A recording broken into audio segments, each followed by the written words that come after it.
उत्तर प्रदेश बार की पूर्व सदस्य भी रह चुकी हूँ एवं मैं दिल की बीमारी की मरीज हूँ। कल दिनांक 12 नवंबर 2024 को परामर्श केंद्र एसएसपी महोदय के यहाँ से फोन आया और कहा कि तुम्हारे खिलाफ शिकायत है जिसमें तुम्हारा व तुम्हारे परिवार का नाम है। मेरा भतीजा रोहित किसी काम से दिल्ली गया हुआ था, इस वजह से मैं, मेरी भाभी एवं मेरे भाई हम तीनों फोन आने के तुरंत बाद परामर्श केंद्र पहुंचे तो वहां पहले से ही भारती गुप्ता एवं उसके साथ करीब 8-10 लोग मौजूद थे। जैसे ही हम वहां पहुंचे तो आपकी महिला एसएचओ ने हमारे साथ बदतमीजी की एवं जब हमने बदतमीजी करने से मना किया तो महिला एसएचओ ने मेरे गाल पे 3-4 तमाचे जड़ दिए जिससे मैं वहीं पर गिर पड़ी एवं मेरा दिल घबरा गया। ऐसा लगता है कि आपकी एसएचओ ने हमारी विरोधी पार्टी से पैसा लेके हमारे साथ बदतमीजी की एवं 4-5 पुलिस मेहनत करके उसमें इतनी चमक ला देता है कि उसमें हम अपना चेहरा भी देख सकते हैं। लेकिन एक अधिवक्ता अपनी चमड़े की जबान को अपने काम में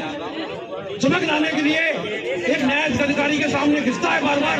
लेकिन ये भ्रष्ट अधिकारी, ये जो भ्रष्ट न्यायिक अधिकारी हैं, उसमें भी मेहनत पे पानी फेरते हुए, दलाली करते हुए और बेईमान निर्णय लेते हैं।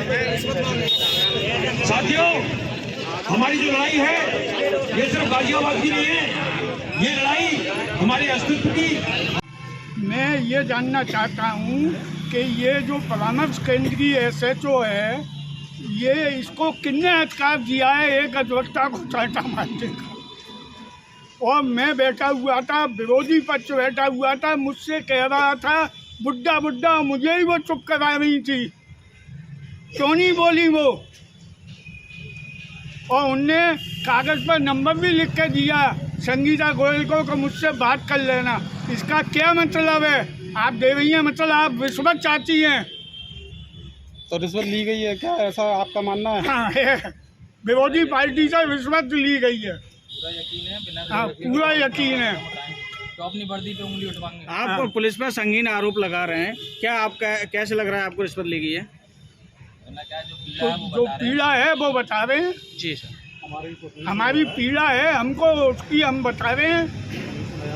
हाँ, हमको बुलाया क्यों, फिर हमको बुलाया क्यों? उनसे कान में बात हो रही है, हमको दूर बैठा दिया गया और हमारे लड़के को हमको नहीं मिलने दिया। क्या नाम है आपका? नाती चिल्लोगी ना तक हुआ। नाम है आपका? रजनी अग्रवाल। क्या मामला रहा है? दीदी आई थी बात करने के लिए, तो फिर बोली बुलाया था, कौन गया था इनके पास, तो ये बोले कि चलो बहू आई है, चलो मिलते हैं। तो 3 जने आए थे और 2-3 वैसे लड़के आए थे उनके साथ। तो पहले से ये लोग आ गए थे।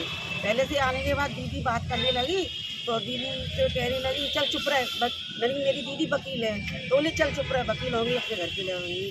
तो ना एकदम थप्पड़ मार दिया दीदी को, बहुत तेज मारा। मुझसे कुछ नहीं कही, ये तुम मम्मी हो क्या? मैं मम्मी हूँ इसके लड़के। मेरा नाम पूछते ही थप्पड़ दीदी का नाम पहले से ही कुछ कर दिया था इन लोगों ने। क्या लगता है आपको एक अधिवक्ता के साथ इस तरह की बदसलूकी की गई है? तो नहीं होनी चाहिए, नहीं होनी चाहिए दीदी के साथ, बिल्कुल नहीं होनी चाहिए। ये बहुत गलत है। दीदी रात भर रोई थी जब बोली कि मैं अपने उनको साथ न्याय मिलना चाहिए। मेरा नाम अभिषेक कुमार सिंह रोहित है, मैं अलीगढ़ टैक्सेशन बार एसोसिएशन से महासचिव हूँ।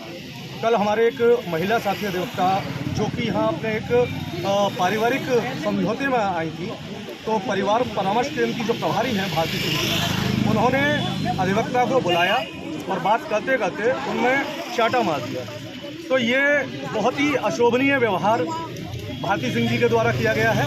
पुलिस की वर्दी में इस प्रकार से दुरुपयोग करना कहीं भी उनको शोभा नहीं देता है और एक अधिवक्ता के साथ जिस प्रकार की ये उन्होंने बदतमीजी की है, ये बर्दाश्त के बाहर है।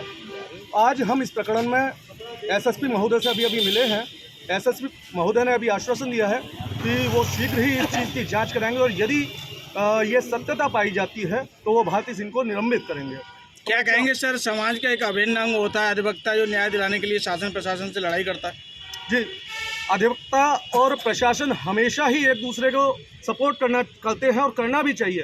लेकिन जिस प्रकार से भारती सिंह ने अपनी वर्दी का ये दुरुपयोग करते हुए और पावर का गलत प्रयोग किया है और एक महिला अधिवक्ता पर जिस प्रकार से चांटा मारा है, ये बर्दाश्त के बाहर है। और यदि हमको न्याय नहीं मिलता है तो हम आगे और भी इससे जो भी आगे कार्रवाई हो सकती है, हम उनके विरुद्ध आगे कार्रवाई करने के लिए विवश होंगे।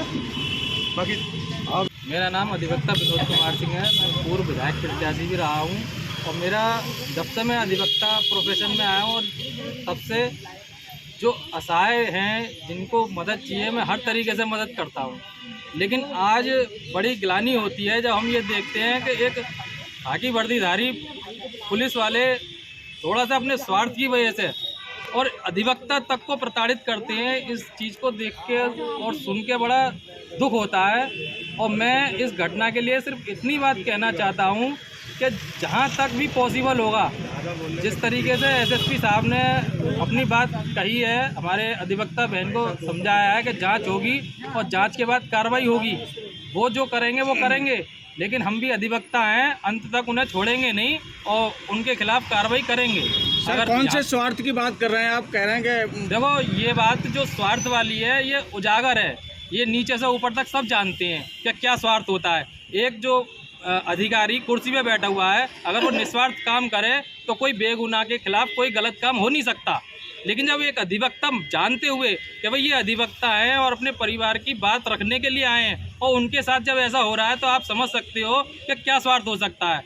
छोटे मोटे लालच के लिए और इस तरीके का कृत्य हो जाता है, फिर वकीलों को अपना आंदोलन करना पड़ता है। और ये आंदोलन सदियों से चलता आ रहा है, सिर्फ किस लिए कि वकीलों के साथ इस तरीके की हरकतें हो जाती है। क्यों?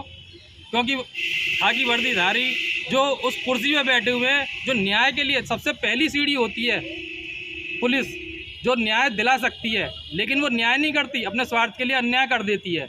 और उसी की वजह से एक गरीब आदमी भी आंदोलन करता है और एक अधिवक्ता भी आंदोलन करता है। ये सारी जड़ स्वार्थ की है। सर न्याय नहीं मिलता है तो अधिवक्ता एसोसिएशन का क्या अगला कदम रहेगा? अगला कदम यही रहेगा कि अब कल की आश्वासन दिया है, जांच होगी और कल रिपोर्ट आएगी और कल रिपोर्ट में देखते हैं जो भी जांच होगी, अगर उस रिपोर्ट में कोई सही बात आती है, क्योंकि रिपोर्ट तो उन्होंने ही तैयार करनी है जिन्होंने गलत करा है। अगर कुछ भी गलत हमें लगा तो हम फिर उस रिपोर्ट के खिलाफ भी जाएंगे। आगे और भी पहलू हैं और भी सीढ़ियाँ कार्रवाई की, यही थोड़ी अंत है, ये शुरुआत है। तो हम अंत तक लड़ेंगे, बहन जी के साथ अंत तक खड़े हैं हम। पूरे अलीगढ़ की बार तो है ही, अपनी दी अलीगढ़ बार एसोसिएशन क्रिमिनल और भी बार के जो सदस्य हैं सब संघ में हैं। संगीता गोयल एडवोकेट। मैम आप महिला थाने गई थी, क्या मामला रहा? मामला रहा था कि मैं पहुंची तो उन्होंने मुझे मीडिएशन के लिए बुलाई थी। मेरे भतीजे का कुछ वो था पारिवारिक मैटर, उसमें मैं आई थी। उसमें मेरी बात नहीं सुनी गई और मुझे मेरे गाल पर थप्पड़ मारा और मैंने कहा मैं एडवोकेट हूँ, तो उन्होंने कहा होगी तू एडवोकेट अपने घर की। तो किसने थप्पड़ मारा आपको? मैं महिला एसओ ने। क्या नाम था उनका? भारती सिंह। थाने में ये एसपी थाने में परामर्श केंद्र। तो क्या कहना चाहेंगी? आपके साथ में इतने समर्थक हैं, उनको निलंबित किया जाए और सख्त से सख्त कार्रवाई की जाए। आपकी मुलाकात यहाँ एसएसपी साहब से हुई है इतने लोगों के साथ में? हाँ, तो उन्होंने मुझे आश्वासन दिया है कि अगर जांच सही होगी तो उनको सस्पेंड करेंगे। यदि आपको न्याय नहीं मिलता है तो क्या कदम रहेगा अगला? तो हम उनके खिलाफ मुकदमा करेंगे और अपने आंदोलन को तेज करेंगे। आंदोलन को तेज करेंगे।